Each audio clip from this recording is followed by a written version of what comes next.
Hello दोस्तों, आप सभी का मेरे चैनल पर स्वागत है।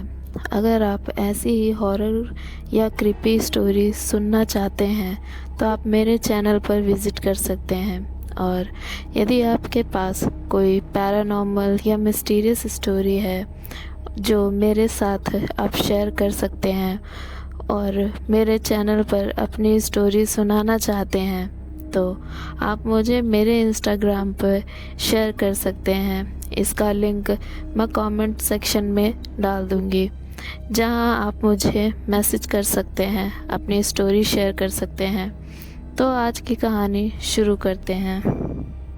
आज की कहानी एक प्रसिद्ध और जाने माने ऑफिसर की कहानी है जिन्होंने हमें भेजी है, पर मैं उनका नाम यूज़ नहीं कर सकती। इसके लिए उन्होंने मना किया है, तो उनकी बात रखते हुए मैं उनको डिटेक्टिव के नाम से संबोधित करूँगी। आशा करती हूँ आपको कहानी पसंद आएगी। कहानी का नाम है दर्पण। हेलो, मैं एक डिटेक्टिव हूँ। हालांकि मैं इस समय नया ही आया था, उस समय नया ही आया था और मैं अपने सीनियर के अंडर में था। जब ये केस आया था तब मेरे सीनियर ने मुझे ये केस सौंपा था।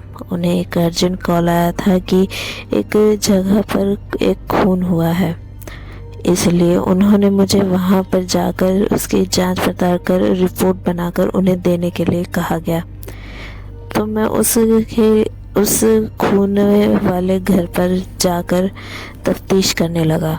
मेरे साथ में मेरी एक सहकर्मी भी थी। तो मैं और मेरी सहकर्मी और 2 और हवलदार मेरे साथ थे। हम लोग किसी भी तरह का रिस्क नहीं लेना चाहते थे और ना ही कोई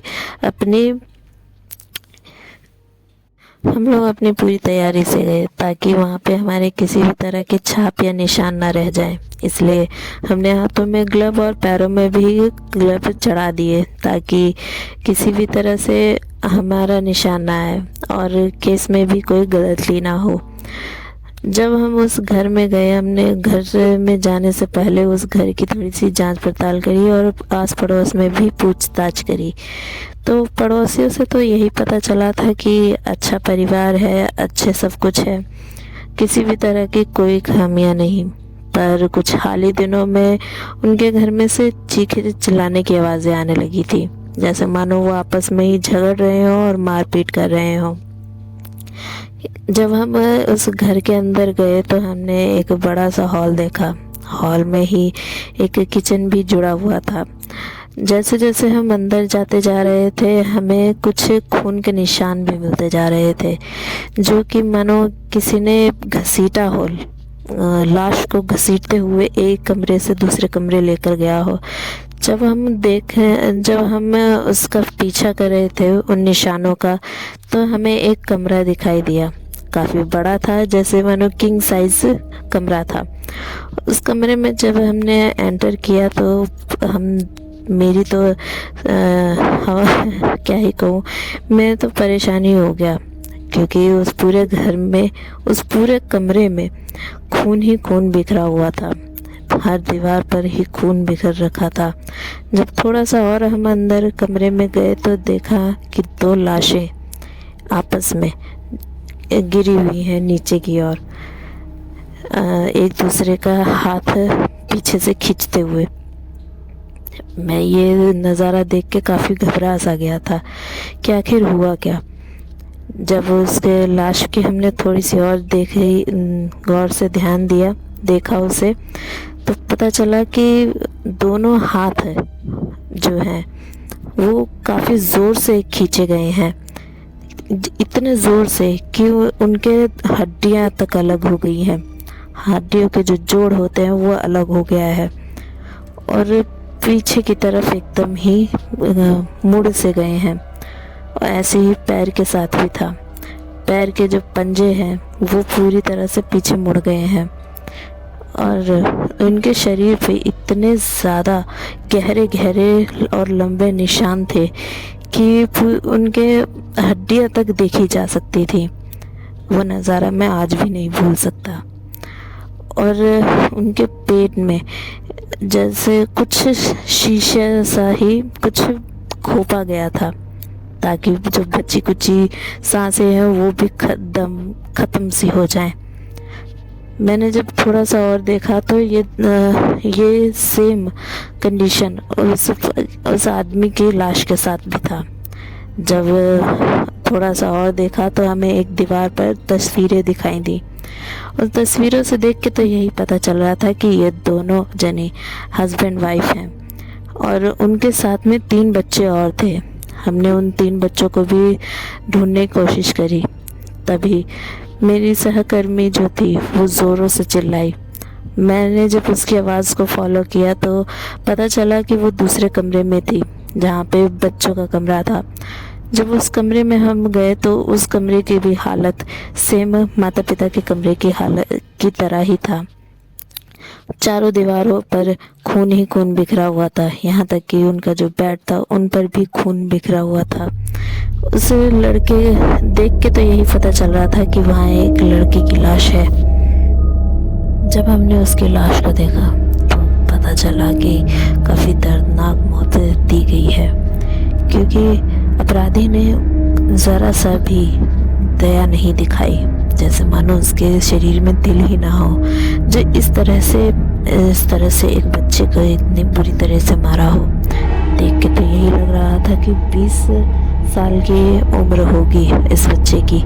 खैर, जब हमने उस लाश को देखा तो जब हमने ध्यान से देखा तो कि उसके पूरे शरीर पर काफ़ी धार जैसे मानो किसी धार चीज़ से वार किए गए हों, और इतने गहरे वार थे कि उसके पूरे शरीर के अंदर क्या है वो सब दिखाई दे रहा था।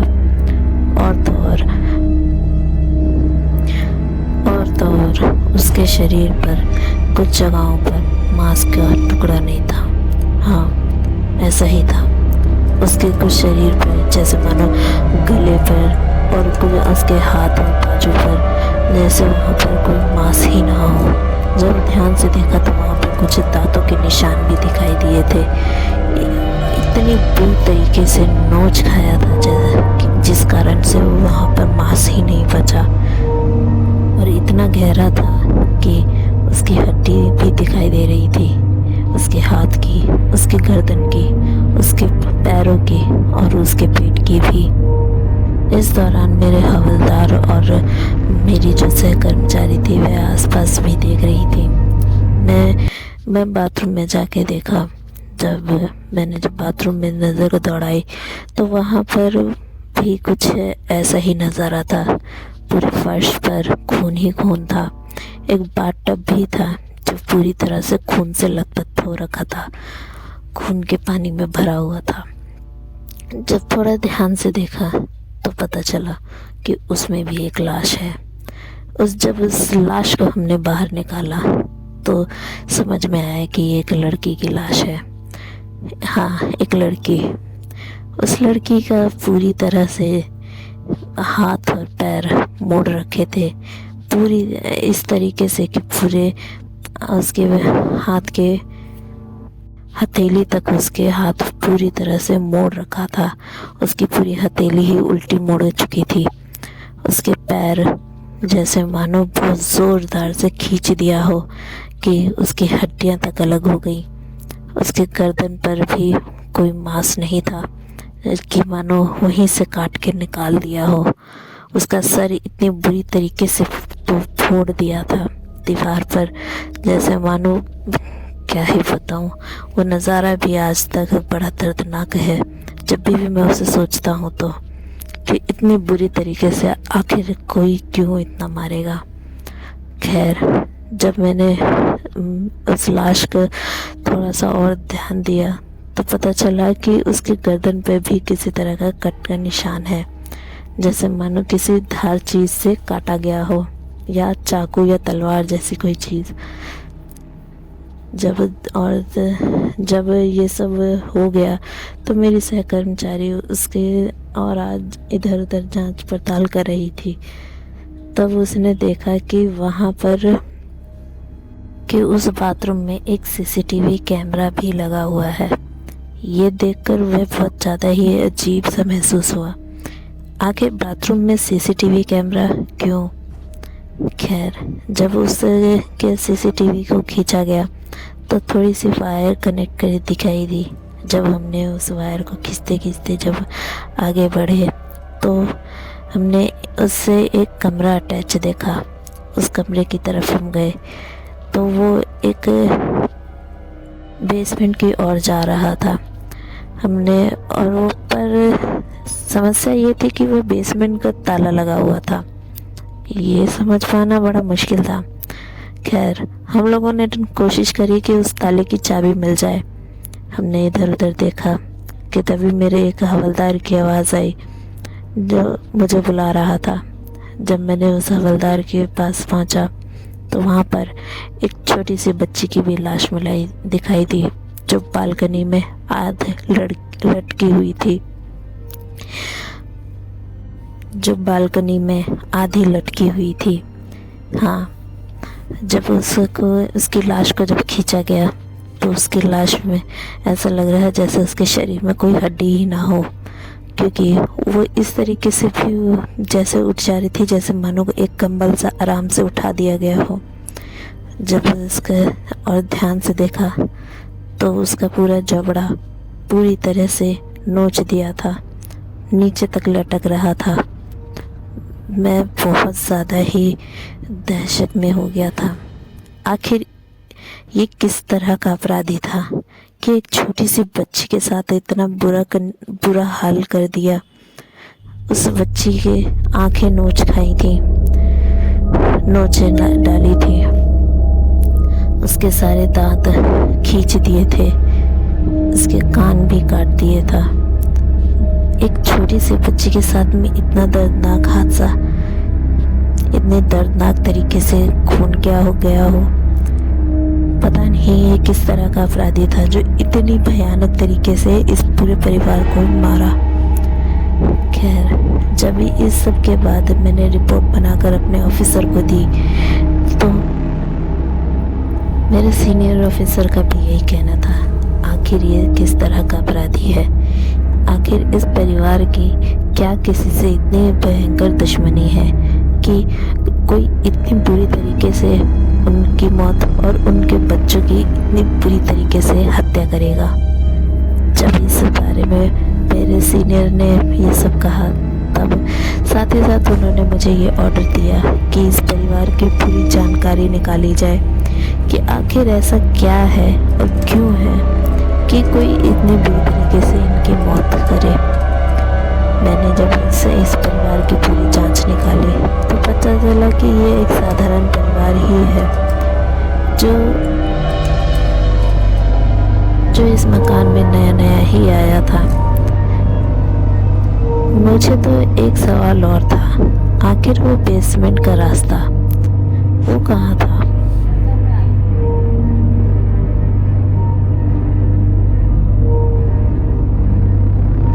मेरे दिमाग में अभी भी उस बेसमेंट का ही ख्याल आ रहा था कि आखिर उस बेसमेंट में ऐसा क्या था जो इतने ताला वाला सब मार रखा था।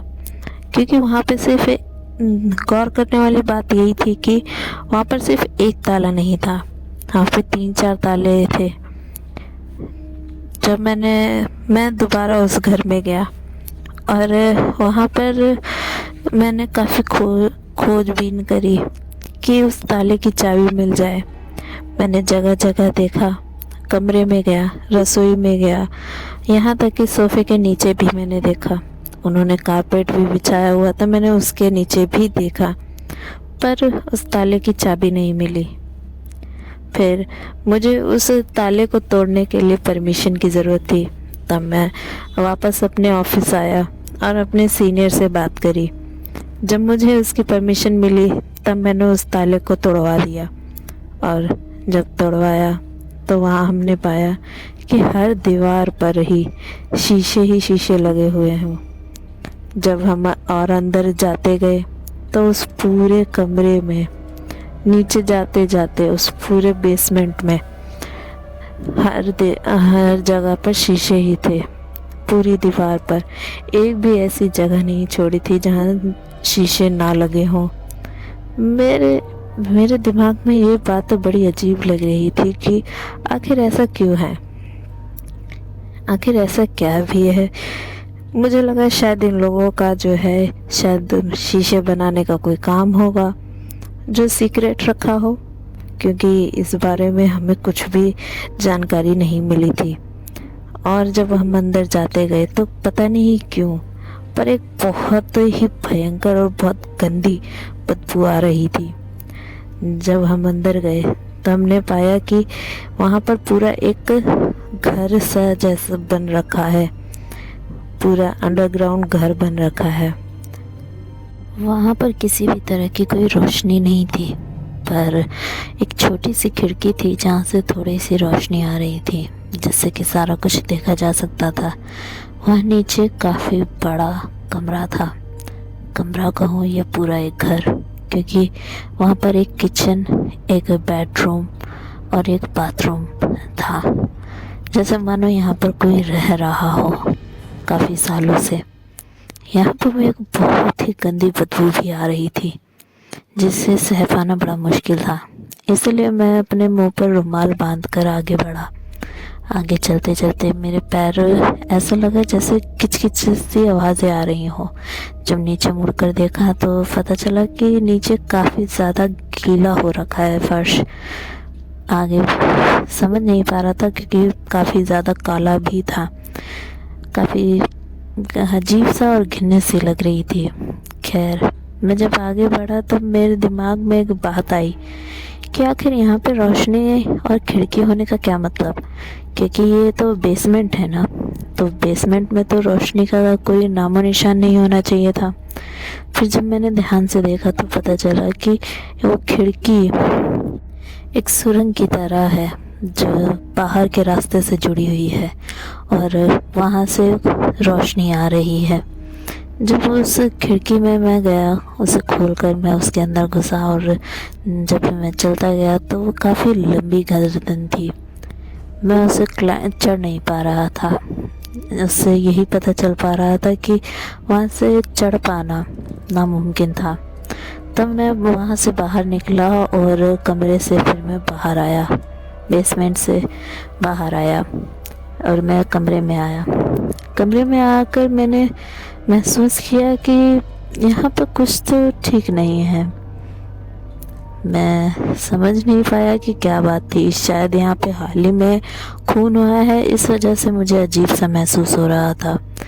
चारों तरफ एक बार और नज़र घुमाने के बाद मैं फिर उस घर से बाहर आ गया।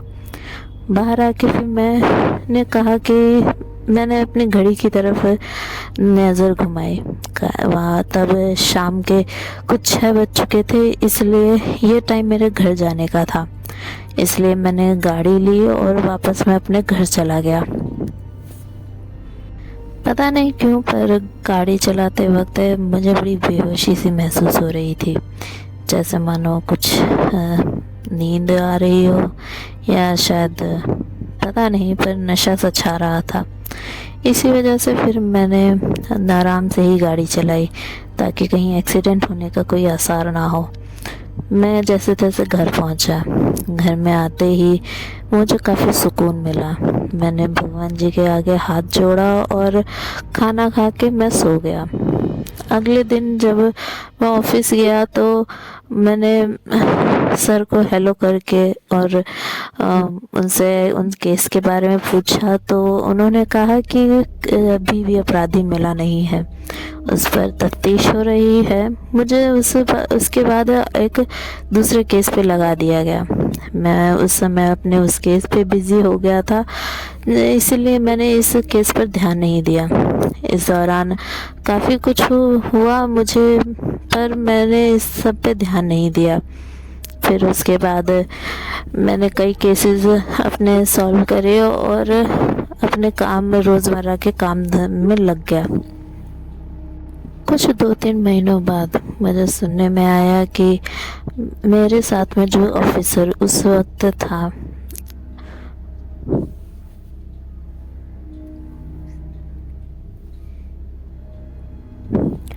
कुछ 1-2 महीने बाद मेरे साथ जो उस वक्त दो हवलदार थे और एक ऑफिसर था, उसमें से एक हवलदार की मौत हो चुकी है।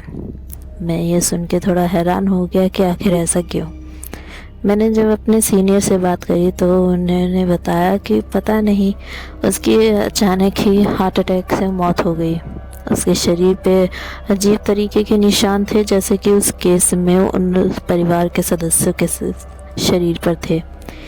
मैंने उनसे बात करी तो उन्होंने कहा कि ये शायद उसी किलर का काम हो सकता है जिसने उस परिवार को मारा है। पर उन्होंने इस चीज़ को नज़रअंदाज ना करते हुए इस केस पे और जोर डाला और फिर से ये केस मुझे सौंप दिया और मुझे सख्त से सख्त ये हिदायत दी कि इस केस को जितना जल्दी हो सके जल्दी से सॉल्व करके क्लोज़ करो। इस केस की वजह से काफ़ी आसपास के लोगों में दहशत फैल रही है। काफ़ी लोग इस चीज़ से डर रहे हैं कि कहीं अगला घर उन्हीं का ना हो जहाँ पर इतनी भयंकर मौत हो। इस दौरान ऐसे केस और भी हुए थे, ऐसे खून के हादसे और भी हुए थे जहाँ पे खूनी ने इसी तरह के और भी घरों में जाकर कई लोगों को मार दिया। और तब इस चक्कर में सर ने ही मुझे ये सब केस सॉल्व करने के लिए मुझे कहा गया। इस सब में ध्यान देने वाली बात यह थी कि सभी घरों में एक चीज़ कॉमन थी जो मुझे बड़ी अजीब लगी। जब मैंने सभी फाइलें उठाई, सभी घरों के सभी केसेस मैंने देखे, तो पता चला कि सभी के घरों में शीशे बहुत से हारे थे और सभी के घरों में बेसमेंट भी था। ये थोड़ा बात हैरान कर देने वाली थी कि आखिर ये कैसे और क्यों। जब मैंने इस पे और ध्यान दिया और गौर किया कि उस पिक में गड़बड़ थी, मैंने एक फ़ोटो उठाई और एक पिक को ध्यान से देखा तो उसके फ़ोटो में मिरर में यानी उस शीशे में कुछ अजीब सा देखने को मिला। मुझे भरोसा नहीं हुआ। मैंने फिर और भी तस्वीरों पे ध्यान दिया। जब उन तस्वीरों को मैंने गौर से देखा तब उन्हें एक लाइन में लगाकर मैंने उन तस्वीरों को देखा, तब मुझे पता चला कि वहाँ उस शीशे में किसी अनजान की छाया दिख रही है। ये देखकर मैं थोड़ा घबरा सा गया और थोड़ा सा मुझे इस चीज़ का वहम होने लगा कि कहीं ये मेरी आंखों का दुखा तो नहीं है, कहीं मैं अगर ये चीज़ें इमेजिन तो नहीं कर रहा। मैंने अपने फिर जूनियर को बुलाया और उससे पूछा कि क्या तुम ये तस्वीर देख के बता सकती हो कि इसमें तुम्हें क्या दिखाई दे रहा है। तब उसने देखकर ये बताया कि कुछ खास तो नहीं, शीशे ही हैं, सभी घरों में शीशे ही दिखाई दे रहे हैं और बेसमेंट है। तब मैंने उसे कहा कि और उसे ध्यान से देखो। तब उसने जब ध्यान से देखा तो वो भी चौंक गई ये देखकर कि उस शीशे में उसे भी एक अजीब सा साया सा दिख रहा है, छाया दिख रही है किसी की। और उसका चेहरा क्लियर तो नहीं दिखाई दे रहा था, पर कोई तो था वहाँ जो फोटो में नहीं पर शीशे में कैप्चर हो गया था। ये सारी चीज़ें मेरे समझ के परे थी कि आखिर ऐसा कैसे, पर मैंने इस पे ध्यान ना देकर आगे की ओर तफ्तीश करने की सोची, क्योंकि अगर साया भी अगर होगा तो भी मैं उसमें कुछ कर नहीं सकता था, क्योंकि ये काम शायद किसी अपराधी का है वैसे। इसलिए मैंने इस पे ध्यान न देके किसी अपराधी को ढूंढना ही सही समझा, इस केस के अपराधी को। इस पे और ज़्यादा छानबीन करने के बाद मुझे कुछ खास मिला नहीं। मैं थका के फिर जब घर गया इन्हीं केस की फ़ाइलों को लेके मैं पढ़ने लगा, तब मेरी बीवी मेरे पास आके बैठी और उसने खाना खाने के लिए कहा। मैंने सर पकड़ के बैठा हुआ था। उस वक्त मेरी बीवी ने जाने अनजाने में एक बात कह दी कि वो जो साया सा दिख रहा है उस शीशे में, वो कोई इंसान तो नहीं है, कुछ गड़बड़ तो है उसमें, कहीं वो कोई प्रेत तो नहीं। मैं ये सोच में पड़ गया कि ऐसे कैसे मेरी वाइफ कह रही है, क्योंकि मैं अब तक यही मान रहा था कि वो शायद कोई अपराधी है जिसने पीछे से रहकर फ़ोटो खींची है, और शायद वो इसमें शायद एक अकेले बंदे का नहीं, 2-3 और बंदों का भी हाथ है। पर मेरी बीवी को ने सिर्फ एक तस्वीर को देखकर ऐसा कह देना, मैंने उससे सवाल किया कि तुम ऐसे कैसे कह सकती हो कि ये किसी प्रेत ने ही किया है। तब उसने कहा कि आप अगर इसकी आँखों पे ध्यान से देखें तो उसकी आँखें नहीं हैं, काले धब्बे से हैं, और उसका चेहरा किसी भी तरीके से कि इंसान का चेहरा नहीं लग रहा। इसे देख के साफ पता चल रहा है कि यह कोई इंसान तो नहीं है। और फिर अगर कोई भी इंसान सामने खड़ा होता है तो उसका शीशे में चेहरा दिखाई अच्छे से देता है, यहाँ तक कि उसके पीछे क्या है ये भी दिखाई देता है। पर उस शीशे में सिर्फ और सिर्फ उस प्रेत का सिर्फ चेहरा दिखाई दे रहा है, पीछे का बैकग्राउंड नहीं। इससे तो यही पता चल रहा है कि सिर्फ कोई प्रेत ही हो सकता है। और उस तस्वीर में अगर देखा जाए तो नीचे कोई परछाई भी नहीं है। अगर कोई व्यक्ति खड़ा भी होता तो उसके नीचे परछाई तो बनती, उसकी शैडो तो आती, वो तक भी नहीं है। तब मैं समझ गया कि ये किसी साधारण इंसान का तो काम नहीं है, ये किसी प्रेत का ही काम है। मेरे पास इसका पर मैं अपने सीनियर को क्या जवाब देता कि ये भूत प्रेत का किया गया केस है। मैं इस बारे में सोचता रहा काफ़ी देर तक कि आखिर क्या किया जाए, क्योंकि ये तो कुछ और ही निकल आया। अब तक मैं ये मान रहा था कि कोई अपराधी है जो इंसान है, पर ये तो इंसान नहीं था। और फिर मैं ऐसे जादू टोना जैसी चीज़ों पर भरोसा नहीं करता था, इसलिए मैं इस बारे में कुछ खास ना सोचते हुए खाना खा के फिर से सो गया। जब ये सारी बातें मैंने अपने सीनियर से कही तो उसने इस बात को हंसी में ले लिया, कहा कि ऐसा थोड़ी होता है, कोई खून ही होगा, तुम्हारी वाइफ पूजा पाठ में ज़्यादा भरोसा करती है, तो ऐसी चीज़ें उसका सोचना ही काफ़ी सामान्य है। पर क्योंकि इस केस पे कोई अपराधी अभी तक मिला नहीं है और ये केस सालों से ऊपर हो चुका है, इसलिए साल से ऊपर हो चुका है, इसलिए ये केस मुझसे लेकर और किसी ऑफिसर को दे दिया फिर से। कि इसी दौरान मुझे पता चला कि मेरी जो साथ में उस केस को जब तफ्तीश करते वक्त मेरे साथ जो व्यक्ति थे वो भी मारे गए। हाँ, मेरा वो दूसरा हवलदार भी और मेरी वो जूनियर भी।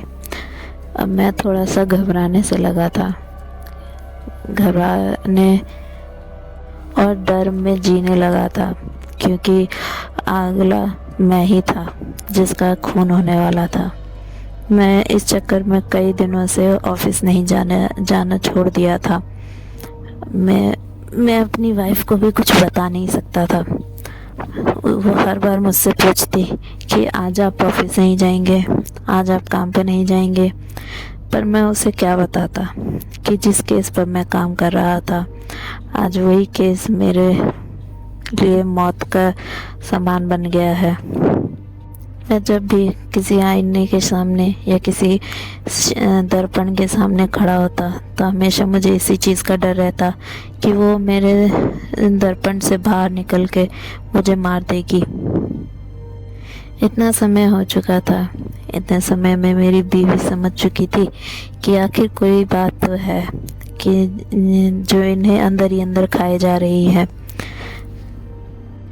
इसी दौरान मैंने अपने पूरे घर भर में शीशे जितने भी थे सब मैंने बाहर फेंकवा दिए। घर में एक भी शीशा नहीं रखने दिया, क्योंकि उस वक्त मैं इतना ज़्यादा डर में रहता था कि थाली में भी अगर मुझे मेरा छाया दिख जाती थी तो मैं उस थाल को भी दूर फेंक देता था।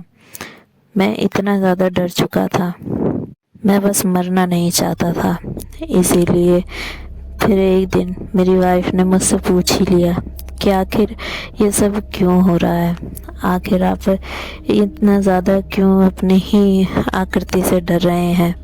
आप कहीं भी अगर अपनी छाया देख लेते हैं या अपनी परछाई देख लेते हैं तो आप इतना ज़्यादा डर जाते हैं, आखिर इस सब का कारण क्या है। तब मैंने उसे बताया कि मैं एक केस पे काम कर रहा था और उसको मैंने उस केस के बारे में भी सारी जानकारी दी और उसने बस मुझे बताया।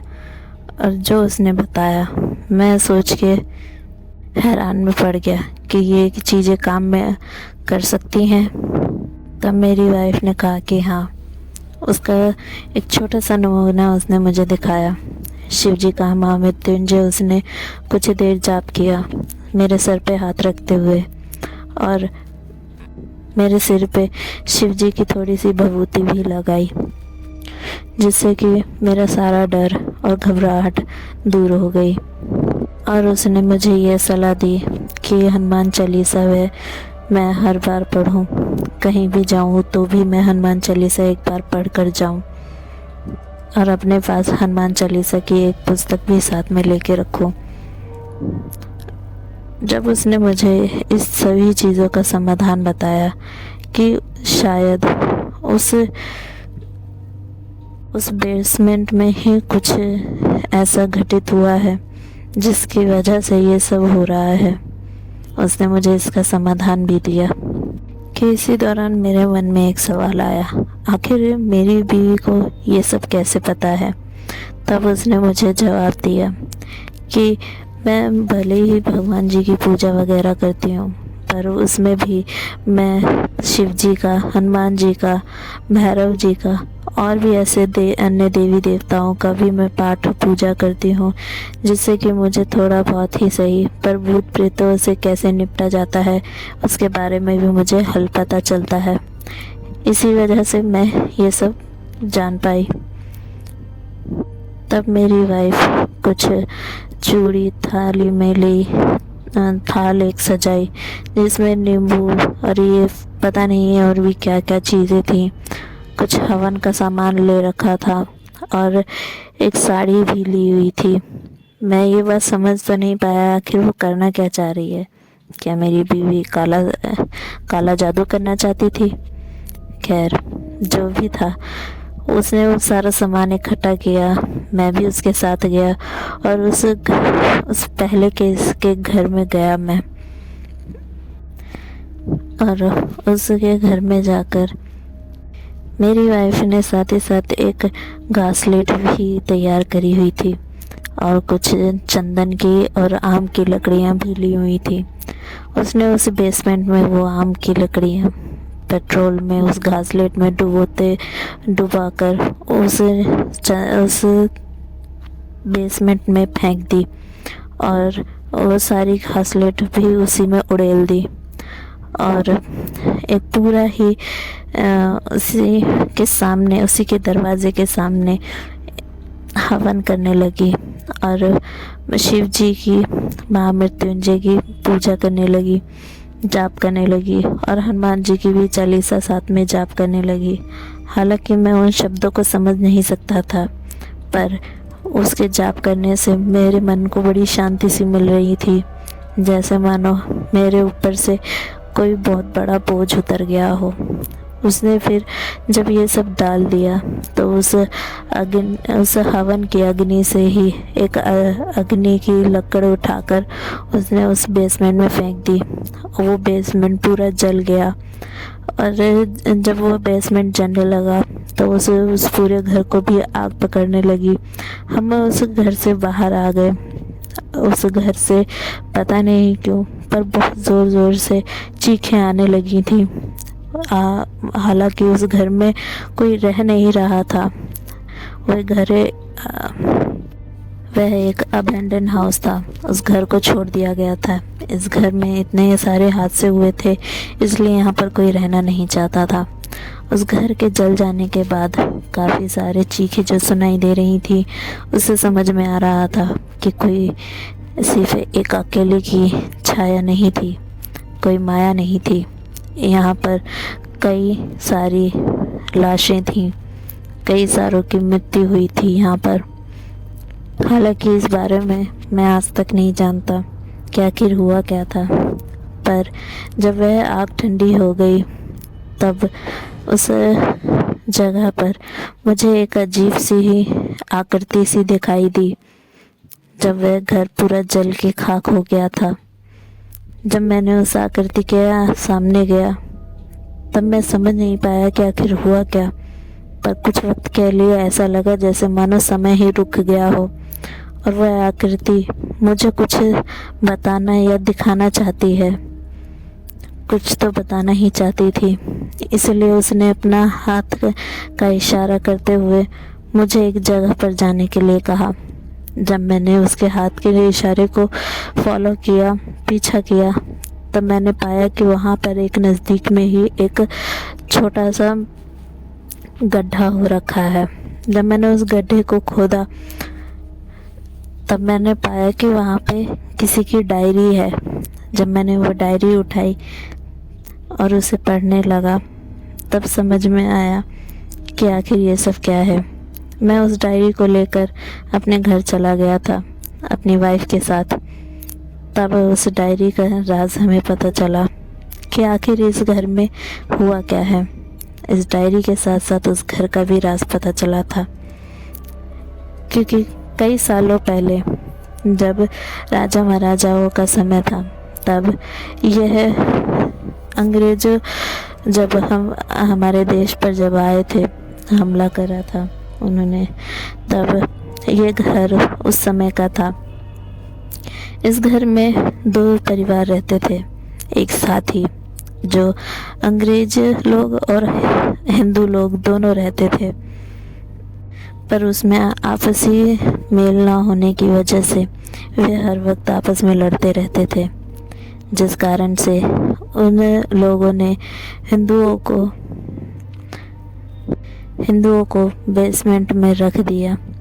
उन लोगों को लगा कि वे एक साधारण से घर में ही रह रहे हैं, पर ऐसा नहीं था।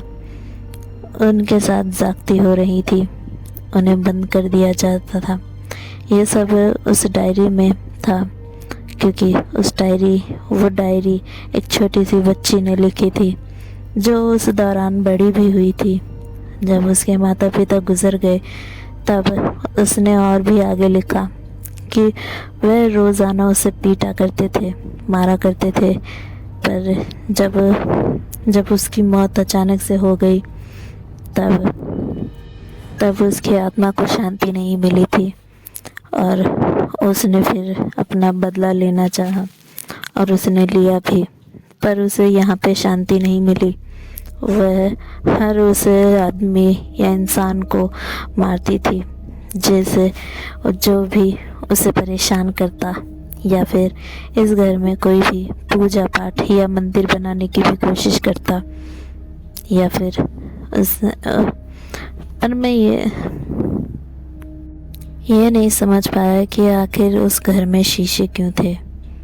तब जब मैंने एक पन्ना और पलटा तब पता चला कि उस लड़की को अपने आप को देखने में अच्छा लगता था, क्योंकि वह दिखने में बेहद सुंदर थी। इसीलिए उसने पूरे घर में शीशे लगाए हुए थे, यहाँ तक कि बेसमेंट में भी शीशे लगे हुए थे, क्योंकि वह कोई साधारण लड़की नहीं थी। वह उस शहर की राजकुमारी थी और उन अंग्रेज़ लोगों ने असल में उनसे झूठ कहकर उस घर में ज़बरदस्ती कैद किया हुआ था, जो कि उन्हें बाद में पता चला कि उन लोगों ने असल में उन लोगों को किडनैप किया हुआ है, कैद किया हुआ है। जब ये सब पता चला तब बहुत देर हो चुकी थी। तब उसका परिवार पूरा मारा जा चुका था, यहाँ तक कि वह खुद भी।